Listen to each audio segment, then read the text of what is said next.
I never thought it would come to this. I never imagined Karen, the woman who lived just two doors down, the one who was always quick with a smile and a wave, would be the one to pull a gun on my daughter. And for what? A parking spot.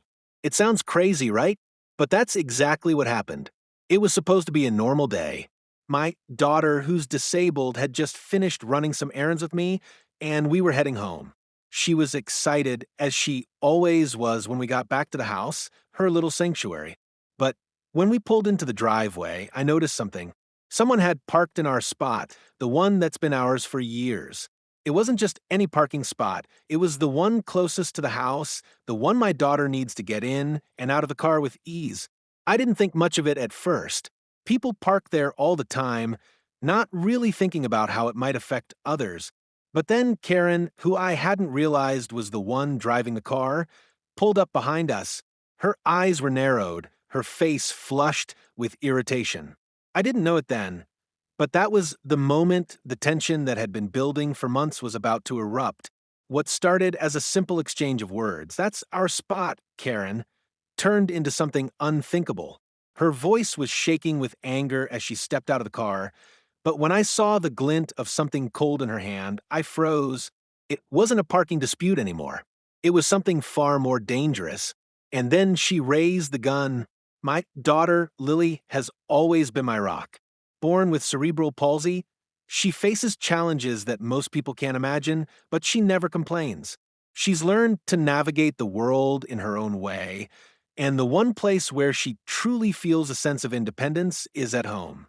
The parking spot in front of our house is more than just a place to park, it's a lifeline.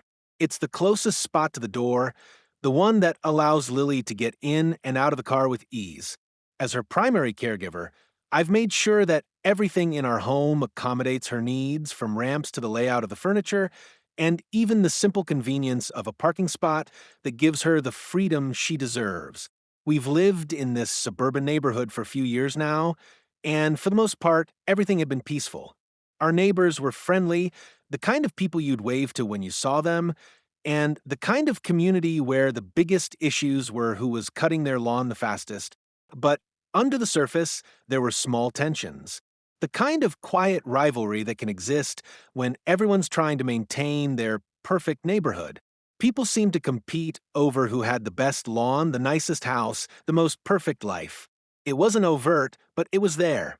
And in a place where everyone wanted to be seen as the best, differences, especially ones like Lily's, were often treated with subtle disdain. And then there was Karen. Karen lived two houses down from us.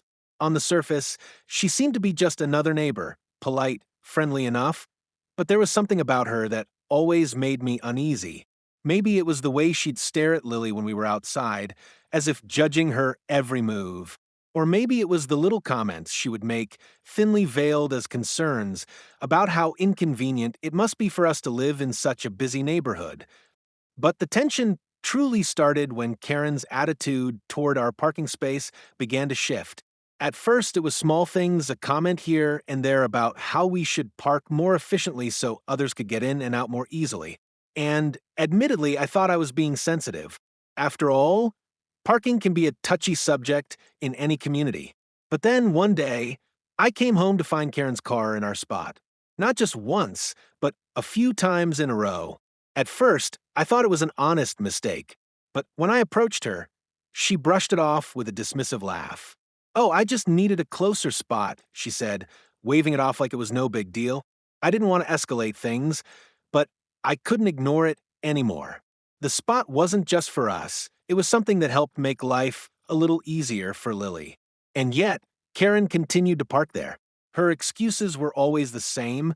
I didn't realize it's just temporary or there's no harm in it. But the more she did it, the more it felt like an intentional act, a way for her to assert control over something that didn't belong to her. The tension between us grew, but I kept my frustration to myself, not wanting to cause a scene in the neighborhood. But Karen had a way of pushing buttons. Her seemingly casual remarks started turning into open disdain. "You really should get Lily out more," she said one day. "She can't just stay cooped up in here all the time. Maybe you should teach her to park somewhere else." It was the kind of comment that made my blood boil, but I kept my cool. She was always just on the edge of being outright rude, always pretending to be concerned when really she was trying to make me feel inferior. The small disagreements over parking escalated into a more significant clash when one afternoon I came home to find Karen parked in our spot again. I was furious. This wasn't a mistake anymore. I could feel the anger rising in me, but I needed to keep calm, especially for Lily's sake. She was already so used to seeing these little moments of tension, and I didn't want her to feel the weight of my frustration. I approached Karen's car, my voice steady but firm. Karen, we've talked about this before. This spot is ours. Can you please find somewhere else to park? That's when Karen snapped. Her tone was suddenly sharp, her body language rigid. You don't own this street, she hissed, stepping out of the car. If your daughter can't handle walking a few extra feet, maybe you shouldn't be living here. It was then that I saw the true Karen, the woman who had been hiding behind those thinly veiled remarks. Her temper, which I had never fully seen before, was there, raw and unrestrained. In that moment, I realized Karen wasn't just some passive aggressive neighbor. She had the potential to be dangerous. The small conflict over a parking spot had now become something more. It wasn't just about a stolen space, it was about power, control, and a woman who would stop at nothing to assert her dominance, even if it meant crossing a line that could never be undone. It happened so quickly that I couldn't even comprehend what was unfolding in front of me. One moment, I was simply trying to talk sense into Karen, asking her to move her car so that my daughter could park in her rightful spot. The next, I was standing there, frozen in shock, as Karen raised a gun and aimed it at my daughter. The air around us seemed to thicken, as though everything in the world had come to a standstill. My heart hammered in my chest, and my mouth went dry. I glanced at Lily, who had just gotten out of the car, her hands shaking as she tried to steady herself against the car's door. She had no idea what was coming, no idea that the situation was about to take a horrific turn. Karen, what the hell are you doing? I shouted, my voice cracking with both fear and fury. But Karen didn't respond. Instead, she stood there, her hand shaking slightly as she held the gun in front of her, pointed directly at Lily. I couldn't believe my eyes. Karen had gone from a petty, spiteful neighbor to a woman holding a weapon, her face twisted with anger. This will teach you some respect, she sneered, her voice filled with venom.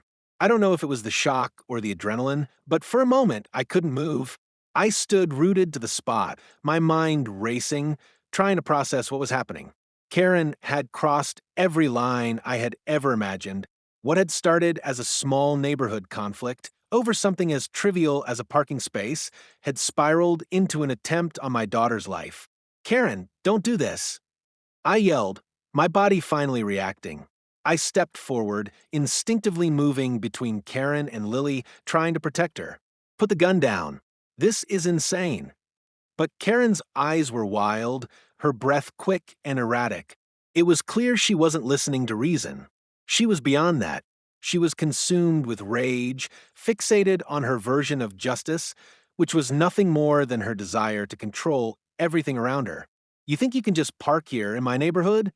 Karen spat, her voice shaking with fury. You think you can do whatever you want without consequences? Well, this is the price you pay for crossing me. My heart raced as the words hit me like a punch to the gut. How had it come to this?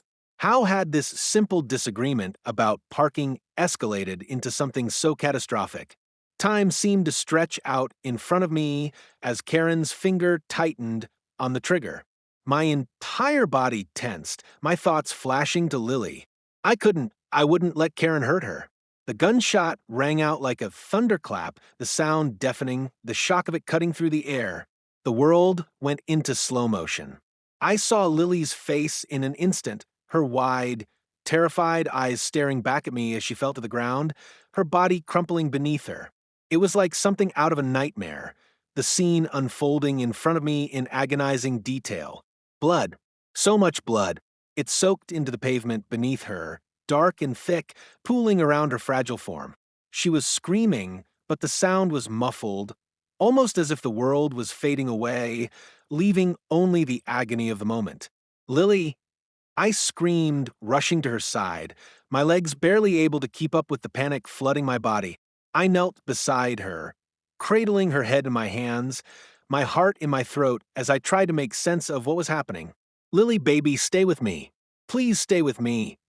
I whispered through tears, my hands shaking as I gently touched the wound on her arm, trying to stop the bleeding. The blood was pouring from the injury, staining her clothes, her skin, my hands. It was like everything I had feared had come true in that single, horrific moment. My mind screamed for help, but all I could do was hold her and beg her to hold on. The world around us was a blur. I could hear Karen's footsteps, but I couldn't focus on her. All I could think about was Lily, her blood, her pain, her life hanging by a thread. The gunshot was still ringing in my ears, echoing, reverberating, drowning out everything else. And then, just as quickly as it had all started, I heard the sirens, the distant sound of police cars, growing louder with each passing second. But the sirens felt so far away, as though they weren't meant for us, as though we were in a place where nothing could help us.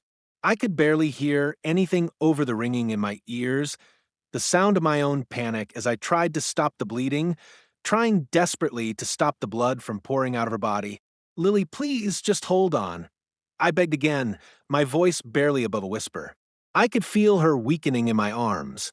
Her breath was shallow, her body trembling, and I knew that if we didn't get help fast, it could be too late. But Karen hadn't finished. As I held Lily, trying to keep her conscious, I looked up, my eyes locking with Karen's. There was no remorse, no regret in her eyes, only an emptiness that made my stomach churn. She was standing there, watching us, the gun still in her hand, her fingers still hovering on the trigger. I couldn't understand it. What kind of person does this? What kind of person pulls a gun on a disabled child over something as small as a parking spot? I wanted to scream at her, to make her see what she had done, but there was no time. Lily was fading, and all I could focus on was keeping her alive. My mind was running through every possible scenario, every way I could stop the bleeding, every way I could save my daughter. But it was like the world had stopped spinning, and I was stuck in a moment where time didn't matter anymore. The sirens were closer now, and suddenly I heard footsteps. Police officers were approaching, their voices shouting commands, telling Karen to put the gun down, to step away from us. It took every ounce of my strength not to look back at them, not to lose focus on my daughter.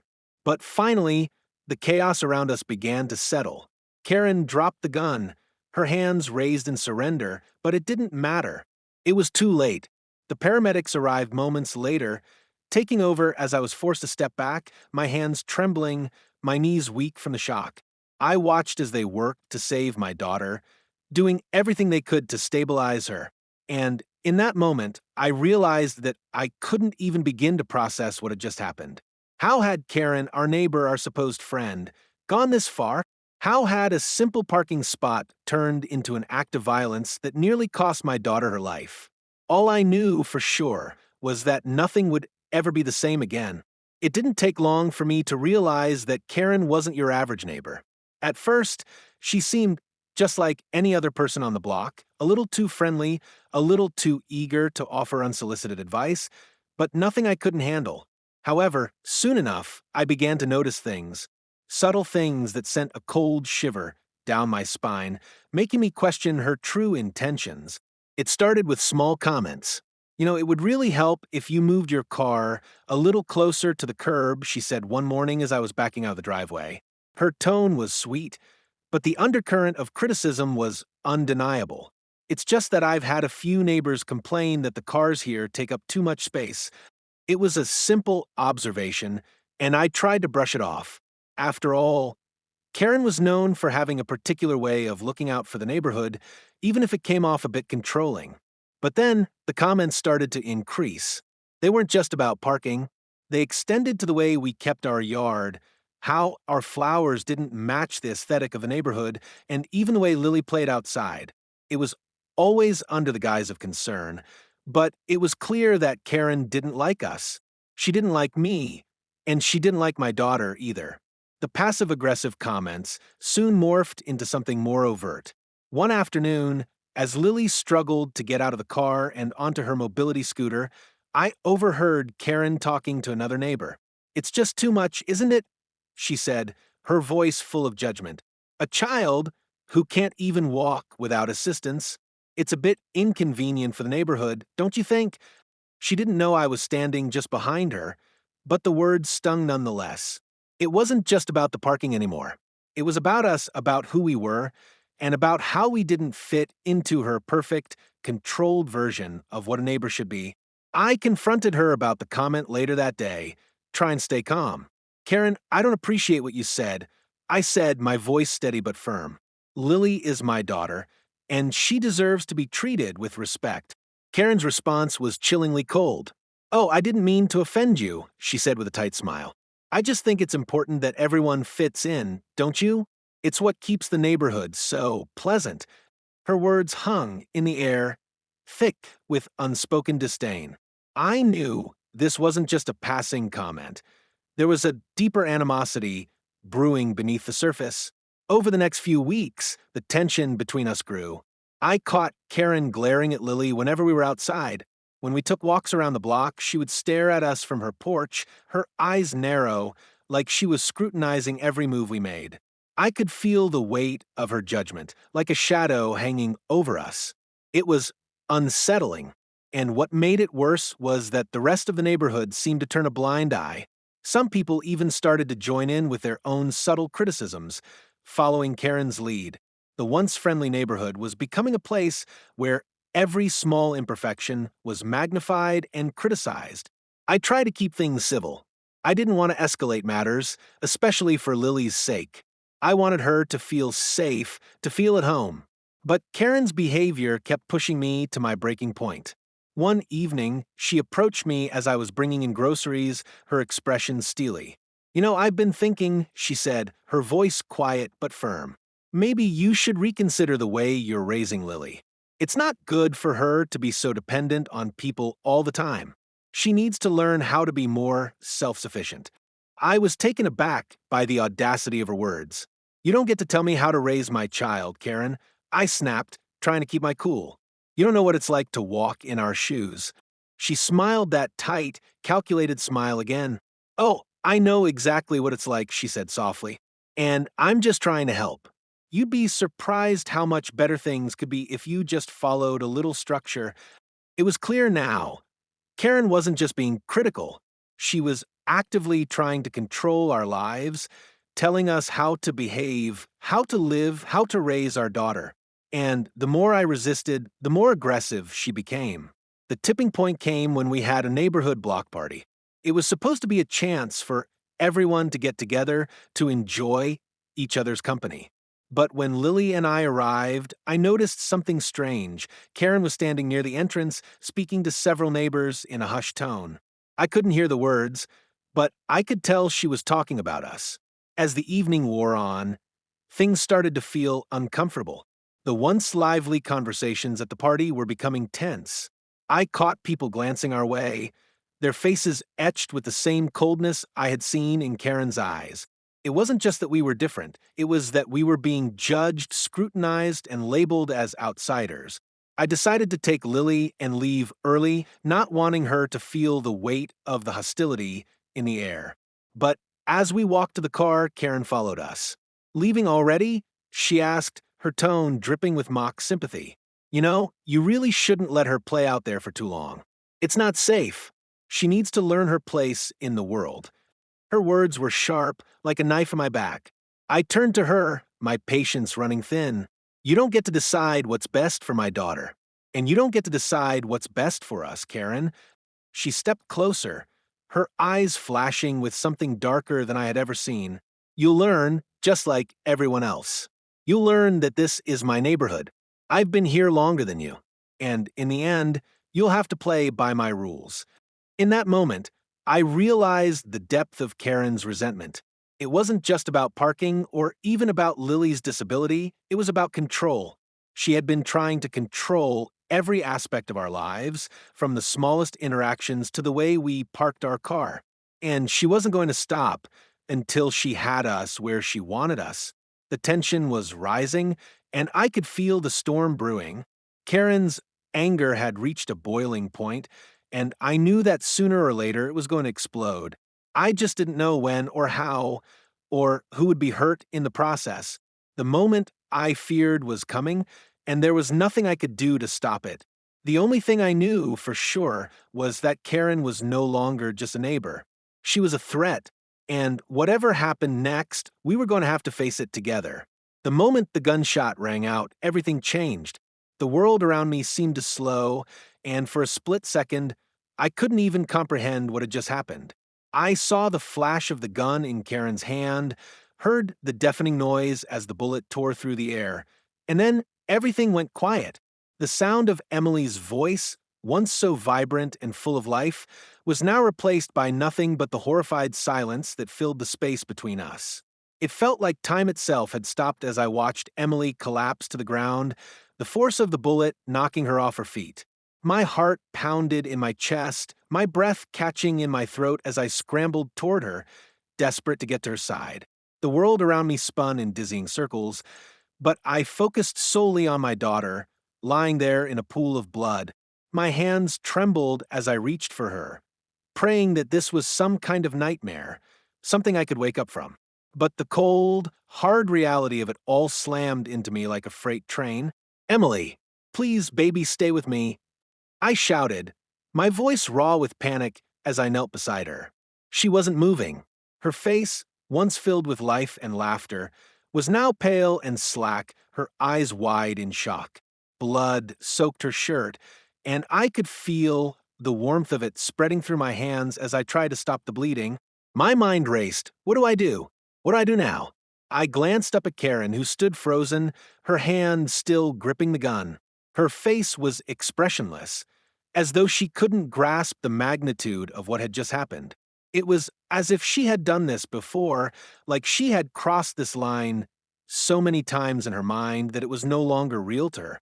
Her eyes met mine briefly, but there was no sign of guilt, no remorse, only coldness.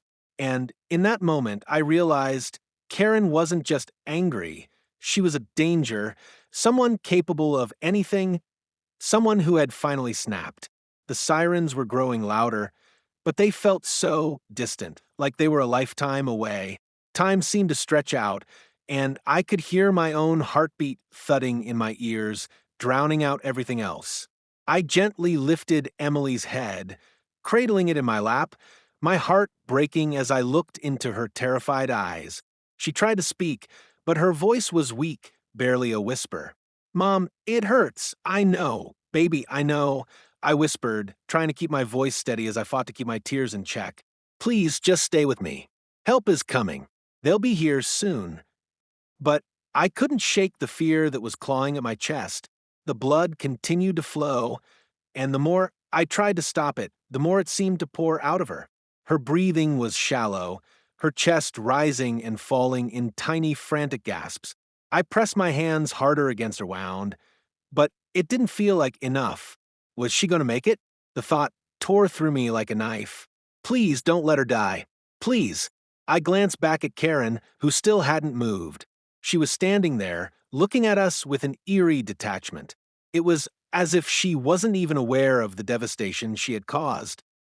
You did this," I managed to choke out, my voice trembling with anger. "You shot my daughter. Why? Why would you do this?" Karen's expression was unreadable, but her lips curled into a faint smile, the kind of smile that made my skin crawl. She didn't say anything, didn't even try to justify her actions. She just stood there, holding the gun loosely at her side, like she had no idea how far she had gone, how irreparably broken this situation had become. I turned my attention back to Emily, who was now slipping in and out of consciousness. Her face was pale, and her lips were turning blue. "No, not like this.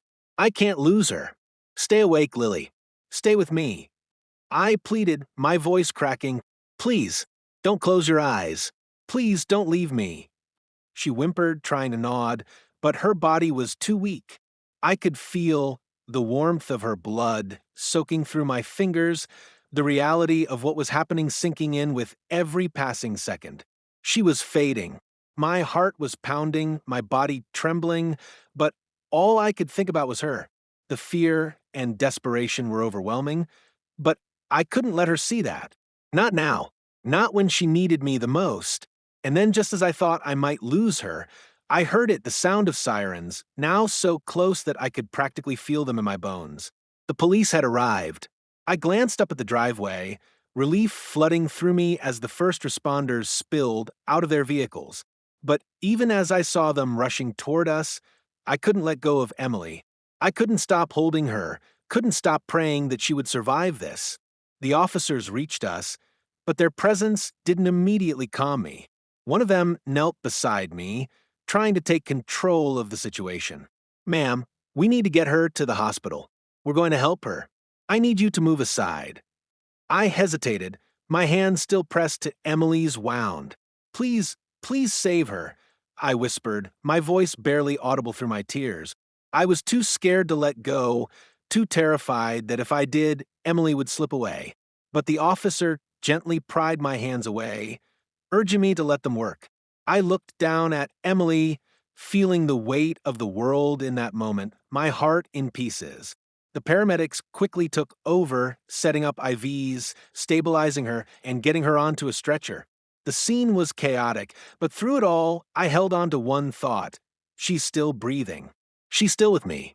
But even as I watched them load Emily into the ambulance, the reality of what had just happened was sinking in. Karen had shot my daughter. The thought was almost impossible to process. My mind kept racing, trying to make sense of it, but there was no making sense of what Karen had done. A parking spot, had led to this, a moment of senseless violence that changed everything. As the ambulance doors slammed shut and the vehicle sped away, I turned to look at Karen once more. The police had surrounded her now, and she was being handcuffed, her face expressionless, still holding that eerie calm. I wanted to scream at her, to make her understand the horror she had inflicted, but I knew it was pointless. She didn't feel remorse. She didn't even understand the devastation she had caused. And as the police led her away, I realized one thing. This wasn't just about a parking spot anymore. It was about power, control, and the terrifying lengths some people will go to in order to feel superior. Would Emily survive this? I didn't know. But I would fight with everything I had to make sure she did. For her. For us, for everything we had left. The fight was far from over. The days after the shooting were a blur of hospital rooms, police interviews, and frantic calls to family and friends. Emily was in critical condition when we arrived at the hospital, and it felt like time had stretched into eternity. I couldn't stop thinking about the sound of the gunshot, the sight of her lying there, her body crumpled, the blood staining everything. It was a nightmare that I couldn't wake up from. But somehow Emily pulled through. The doctors worked tirelessly to stabilize her, performing surgery to repair the damage from the bullet that had torn through her arm. The pain was immense, but her strength, her will to fight, was even greater. As the days passed, Emily slowly regained her strength. It wasn't easy. The physical pain from the wound was unbearable at times, and the emotional scars were even deeper. The sight of the bandages around her arm, the constant reminder of the violence she had endured, was almost too much for me to bear. But Emily's resilience became my anchor. She never complained. She never once asked why this had happened to her. In the quiet moments, when the house was still, I could see the fear in her eyes, the way she flinched at sudden sounds, the way she recoiled at the sight of her own reflection. But with each passing day, she took small steps toward healing. I encouraged her to speak about what had happened, to share her feelings, but it was clear that the emotional scars would take longer to heal than the physical ones. I was patient, staying by her side through every moment of doubt, helping her understand that it wasn't her fault. But as Emily recovered, so did the world around us, slowly but surely. The police investigation into the shooting was swift. Karen had been arrested almost immediately after the incident, and the evidence against her was undeniable. Neighbors who had once been too afraid to speak up about her hostility now came forward. sharing their own experiences with Karen's manipulative behavior. The shooting, as tragic as it was, had finally brought the community together in a way I had never imagined. People who had previously kept their distance now showed us support, offering help with meals, cleaning, and simply being there when we needed it. It was a bittersweet comfort, the kindness of strangers in the wake of something so terrible. The legal process moved forward with urgency. Karen was charged with attempted murder, assault with a deadly weapon, and battery. The case was high profile in the community, and the media quickly picked up on the story. As the legal proceedings unfolded, I found myself reliving the trauma over and over again. Each interview with the police, each statement I had to make felt like an assault on my own mind, but I knew it had to be done. We had to make sure that Karen faced the consequences of her actions, that no one could ever justify what she had done. The trial was grueling. Karen, who had once been the quiet, judgmental neighbor, now stood in a courtroom facing a jury. Her defense attorney tried to paint her as a victim, claiming she was provoked by our family's behavior. The absurdity of the argument made my stomach turn. They tried to suggest that the parking dispute had somehow justified her pulling a gun on my daughter. It was almost laughable, except for the fact that it wasn't. This was real. This was the destruction she had caused. Karen, however, never showed any real remorse. Throughout the trial, she remained stone-faced, offering no apology, no sign of regret. I realized then that her cruelty was rooted in something far deeper than a simple neighborhood dispute. She had a need for control, a need to dominate and humiliate anyone who didn't fit her perfect image of the world. And that made her dangerous, not just to us, but to anyone who dared to challenge her. The jury deliberated for hours, and when the verdict finally came in, it was a relief, a sense of justice that I had long hoped for but didn't think I would ever see. Karen was found guilty on all counts and sentenced to a lengthy prison term. The community, though still shaken by the events, breathed a collective sigh of relief. It was a small victory in the grand scheme of things, but it was a victory nonetheless. Karen would no longer have the power to terrorize us, to make us live in fear. The emotional toll on Emily and me, however, was far from over. Even though the legal battle had been won, the scars of that day would never fully fade. The trauma lingered, haunting both of us in different ways. For Emily, it was the fear of the unknown, the uncertainty of whether or not she was truly safe. For me, it was the crushing weight of knowing that someone I had once trusted had turned out to be capable of such unspeakable violence. But as we began to rebuild our lives, I realized something crucial. This incident, as horrible as it had been, had also brought us closer. Emily and I had always been close, but the bond between us was now stronger than ever. We had faced the unimaginable together, and we had survived. She was still my little girl, the same sweet, loving soul she had always been, and nothing could ever take that away from her. We still have our tough days. There are nights when Emily wakes up from nightmares, her breath shallow and her body trembling. There are days when she struggles to leave the house, still haunted by the memory of Karen's gun aimed at her. But there are also moments of triumph. Every time she leaves the house with a smile on her face, every time she tells me about a new achievement, I know that she is healing. Slowly, but surely, she is reclaiming the life that was almost stolen from her.